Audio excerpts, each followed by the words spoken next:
Oke, Assalamualaikum warahmatullahi wabarakatuh. Berjumpa kembali dengan saya Andri. Untuk hari ini saya akan membahas materi mengenai arus bolak-balik. Materi ini merupakan materi kelas 12 semester ganjil. Nah, oke, kita lihat untuk arus bolak-balik ini yang pertama yang akan saya bahas adalah bagaimana bentuk kuat arus bolak-balik dan tegangan bolak-balik. Nah, arus bolak-balik dan tegangan bolak-balik itu digambarkan berupa garis sinus. Jadi grafiknya itu berupa grafik sinus seperti ini. Untuk yang warna merah, ini digambarkan sebagai grafik dari tegangan. Sedangkan yang warnanya biru, ini sebagai kuat arus, grafik kuat arus. Nah, kalau dilihat ini sefase antara tegangan dan kuat arus. Nah, sehingga bisa kita simpulkan di sini tegangan ini terkadang sampai pada tegangan maksimal, ya, yaitu positif, kemudian turun sampai tegangan minimal. Jadi nanti pada arus bolak-balik itu ada yang bernilai positif bagian atas, yang bagian bawah akan bernilai negatif, kemudian positif lagi, dan terus-menerus seperti itu. Jadi tanda positif negatif pada arus bolak-balik itu selalu berubah-ubah. Nah, untuk tegangan dari grafik ini bisa kita buat persamaannya karena berupa grafik sinus, maka rumus untuk menghitung tegangan pada arus bolak-balik ditulis dalam bentuk persamaan V sama dengan Vm dikali dengan sin omega T. Dengan V ini adalah tegangan sesaatnya. Vm tegangan maksimal atau tegangan paling besar, omega-nya adalah kecepatan sudut, T-nya adalah waktu. Sedangkan untuk kuat arus juga sama ya, dari gambar ini kan berupa grafik sinus. Maka nanti persamaan untuk kuat arus bolak-balik bisa dicari menggunakan persamaan I sama dengan Im sin omega T. Di mana I-nya adalah kuat arus sesaatnya, Im adalah kuat arus maksimal, omega-nya adalah kecepatan sudut, T-nya adalah waktu. Berikutnya, kuat arus rata-rata dan tegangan rata-rata. Nah, ini kadang-kadang di soal-soal persoalan itu sering ditanya berapa nilai kuat arus rata-rata dan berapa nilai tegangan rata-ratanya. Kuat arus rata-rata ini kalau kita definisikan ya, pengertian dari kuat arus rata-rata dan tegangan rata-rata itu merupakan nilai kuat arus bolak-balik dan tegangan bolak-balik yang nilainya setara dengan tegangan dan arus searah. Jadi kalau nilai tegangan arus bolak-balik dan arus searah itu setara, maka dikatakan itu sebagai kuat arus rata-rata. Begitupun dengan tegangan, itu disebut juga dengan tegangan rata-rata. Nah, untuk menghitung kuat arus rata-rata yang kita simbolkan sebagai IR, ya, kuat arus rata-rata, itu ditulis dalam bentuk persamaan IR sama dengan 2 kali IM dibagi dengan Pi. Dengan IM ini artinya adalah kuat arus maksimal. Nah, nanti Pi itu bisa 3,14 ya nilainya, atau tidak perlu diubah nilai Pi-nya dalam perhitungan.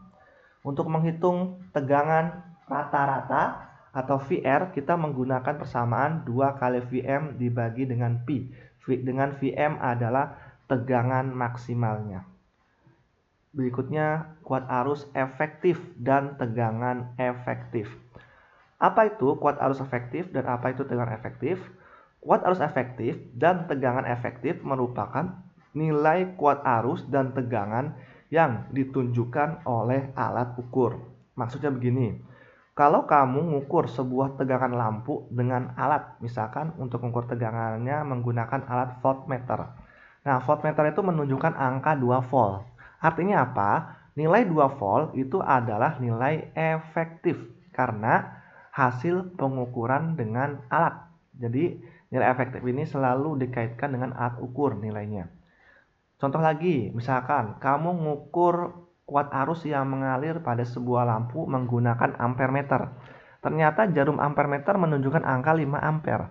Maka nilai 5 ampere itu dikatakan sebagai nilai kuat arus efektif karena dari hasil pengukuran dengan menggunakan alat. Nah, secara matematika, untuk menghitung kuat arus efektif dan tegangan efektif, itu bisa dicari menggunakan persamaan yang sudah saya tulis di slide ini. Untuk menghitung kuat arus efektif atau I efektif itu sama dengan IM per akar 2. Dengan IM adalah kuat arus maksimalnya. Sedangkan menghitung tegangan efektif, V efektif sama dengan Vm dibagi dengan akar 2. Dengan Vm tegangan maksimal, V efektif adalah tegangan efektifnya. Contohnya, sebuah generator AC menghasilkan tegangan arus AC dengan persamaan V sama dengan 200 akar 2 sin 50T. Jika sumber tegangan tersebut dihubungkan dengan hambatan 10 ohm, tentukan A. Tegangan efektif, B. Kuat arus efektif, C. Periode dan frekuensi tegangan, D. Tegangan pada saat T sama dengan 0,01 pi sekon. Langkah pertama, kita tulis dulu persamaan dari tegangannya. Yang tadi ya, sudah di soal itu kan V sama dengan 200 akar 2 sin 50T. Nah, dari situ, dari persamaan yang kita dapatkan di slide sebelumnya, yaitu persamaan sumber tegangannya, V sama dengan Vm sin omega T. Vm-nya itu atau tegangan maksimalnya itu adalah 200 akar 2 ya. Omeganya itu adalah 50.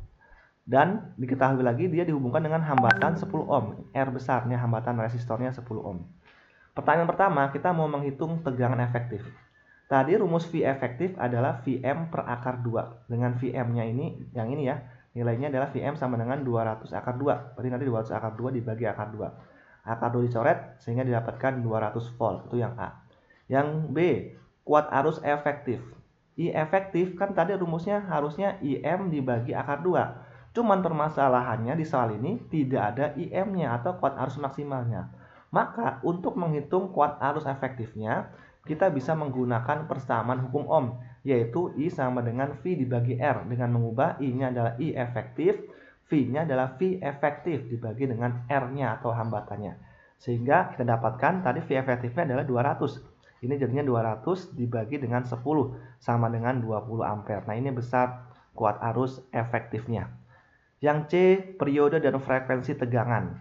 Nah, untuk menghitung periode dan frekuensi tegangan didapat dari persamaan omega ya. Omega ini kan tadi kecepatan sudut rumusnya. Kalau ditanya frekuensi, omega itu sama dengan 2πf. Omeganya tadi 50 ya dari sini. Omeganya 50 sama dengan 2pi dikali f, sehingga nanti f-nya itu dibagi aja 50 dibagi 2pi atau 50 per 2pi. Sama dengan disederhanakan dibagi 2, ini jadinya 25 per pi hertz nilainya. Kemudian kecepatan sudut, kemudian kita mau menghitung berapa periodenya. Kalau tadi frekuensinya sudah dapat, yaitu 25 per pi hertz. Dari persamaan omega, kecepatan sudut sama dengan 2pi dibagi dengan t, atau 50 sama dengan 2pi per t. Sehingga kalau ditanya t jadinya 2pi per 50 atau pi per 25 sekon. Nah, ini bisa dilihat ya, antara frekuensi dan periode berkebalikan. Jadi berlaku juga rumus, kalau frekuensinya sudah diketahui, mau menghitung periodenya bisa pakai rumus F sama dengan T sama dengan 1 per F. Jadi kalau dimasukin akan nilainya akan didapatkan pi per 25 sekon juga. Yang D, tegangan pada saat T 0,01 pi sekon. Tadi rumus persamaannya V sama dengan 200 akar 2 sin 50T.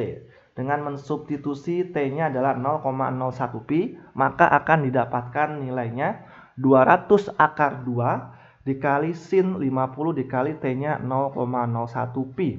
Ini kita kalikan 200 akar 2 sama dikali dengan sin 50 dikali 0,01 adalah 0,5 pi. Pi itu kan kalau di dalam sudut adalah 180 derajat nilai pi-nya. Berarti nanti 180 derajat dikali 0,5. Itu nilainya adalah sin 90. Dan sin 90 adalah 1. Berarti nanti 200 akar 2 dikali 1. Hasilnya sama dengan 200 akar 2 volt. Nah, ini besar tegangan pada saat T-nya 0,01 pi sekon. Berikutnya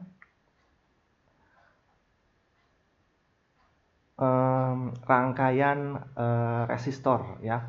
Jadi kalau ada sumber tegangan rangkaian resistor murni, ini adalah rangkaian resistor murni.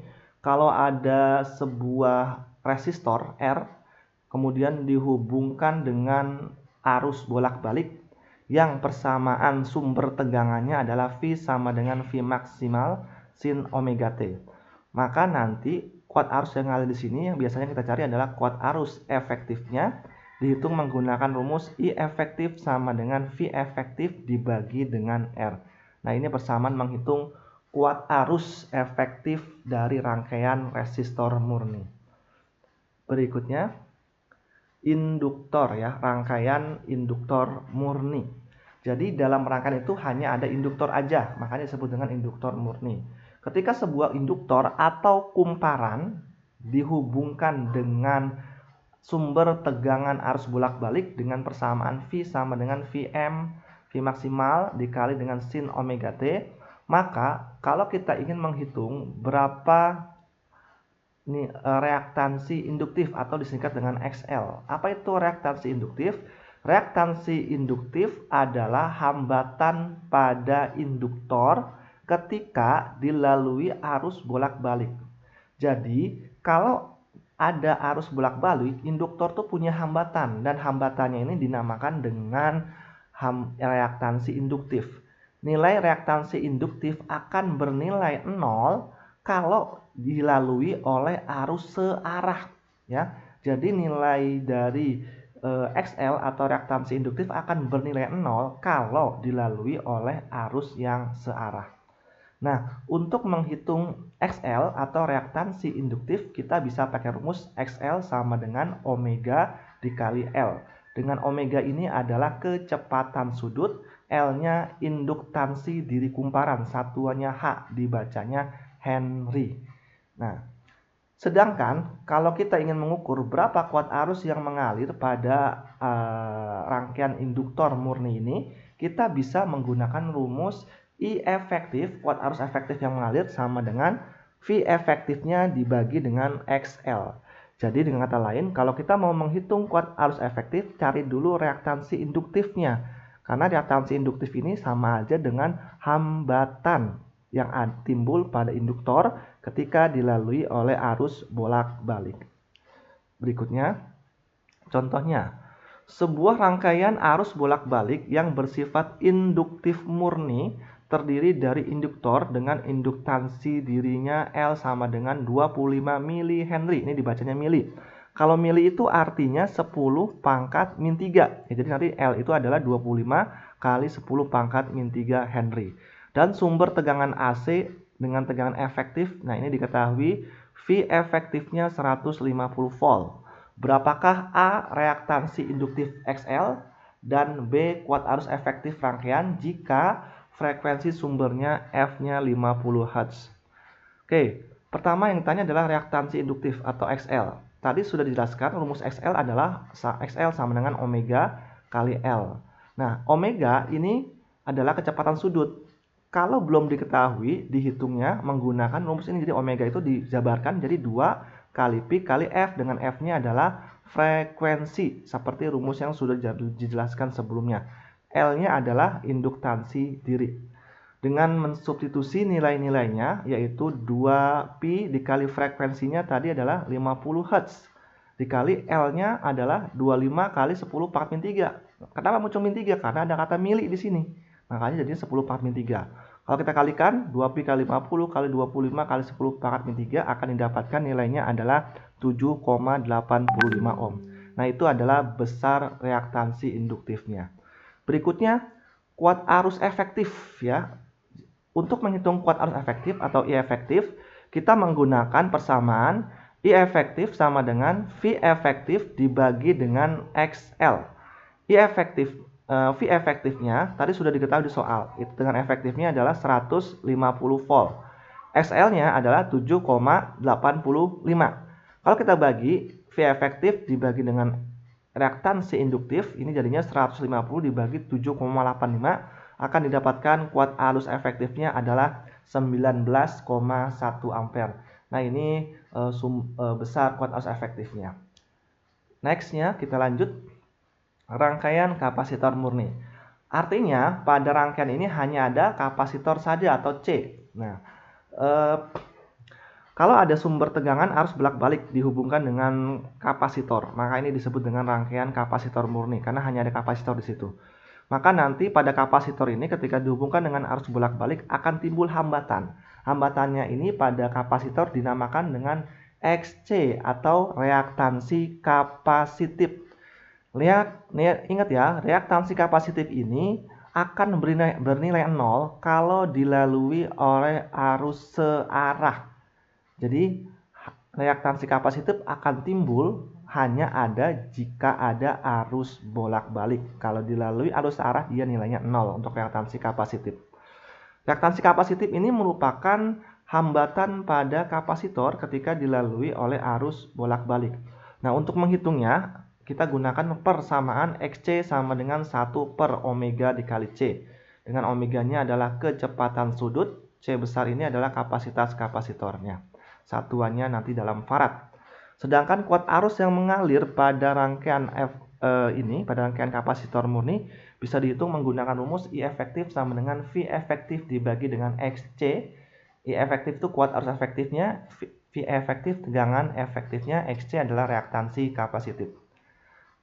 Contohnya, sebuah kapasitor 8 mikrofarad, ini berarti kapasitas kapasitornya C-nya ya, mikro itu 10⁻⁶, dihubungkan dengan sebuah sumber tegangan AC yang tegangan efektifnya 150 volt, ini sebagai V efektifnya, dan frekuensinya 50 Hz, ini sebagai frekuensi. Berapakah A. reaktansi kapasitif atau XC, dan B. arus efektif di dalam rangkaian? Pertama kita hitung dulu reaktansi kapasitifnya atau XC menggunakan rumus yang tadi sudah jelaskan bahwa XC sama dengan 1 per omega kali C. Sama dengan 1 per omeganya itu dijabarin karena belum diketahui menggunakan rumus 2 kali Pi kali F. Dengan frekuensinya tadi adalah 50 Hz. Sehingga ini jadinya 2Pi dikali 50 dikali C-nya ini kapasitas kapasitor. Nah ini ada kata mikro. Jadi ini 8 kali 10⁻⁶ karena ada kata mikro di situ. 8 kali 10⁻⁶. Jadi kalau dikali dan dibagi, ini nanti hasilnya adalah 397,89 ohm nilai dari reaktansi kapasitifnya. Kemudian arus efektif ya, menghitung kuat arus efektif.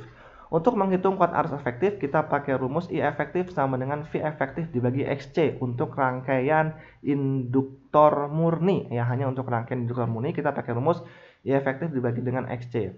Dengan V efektifnya itu disubstitusi nilainya adalah 150, XC-nya adalah reaktansi kapasitifnya tadi 397,89. Jadi kalau kamu bagi secara langsung akan didapatkan nilai 0,38 ampere.